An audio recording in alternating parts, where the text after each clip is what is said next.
છે અને અમે આવી ગયા છે છત ઉપર. છત ઉપરથી જો આ ગાયો બધી દેખાય એ હજારોની સંખ્યામાં ગાયો છે અને તેને સ્વયંસેવકો પણ એની સેવા કરે છે. મિત્રો તમે આવો તો આ જરૂરથી જોજો. આ બધા કેવી સેવા કરી રહ્યા છે અને ગાયો હજારોની સંખ્યામાં છે. તમને ગાયો અને સ્વયંસેવકો બતાવી દીધા. હવે હું તમને દાદાના દર્શન કરાવીશ, પણ એના પહેલાં તો અમે બજારથી પ્રસાદી લઈ આવીએ. પ્રસાદી લઈ તમને દાદાના દર્શન કરાવવા અમે પ્રસાદી લેવા પહોંચી ચૂક્યા છીએ અને પ્રસાદ લઈ નાળિયેર લઈ અને દાદાના મંદિર તરફ અમે જઈ રહ્યા છીએ. થોડી જ વારમાં અમે તમને દાદાના દર્શન કરાવીએ છીએ.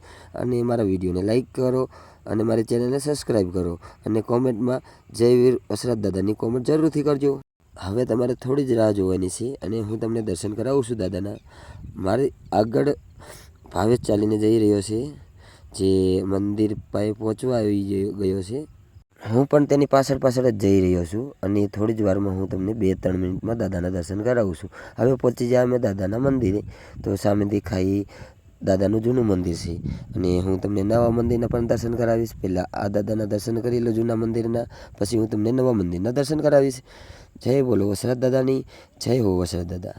મિત્રો તમને મંદિરના દર્શન કરી કેવું લાગ્યું તે જરૂરથી કોમેન્ટ કરજો.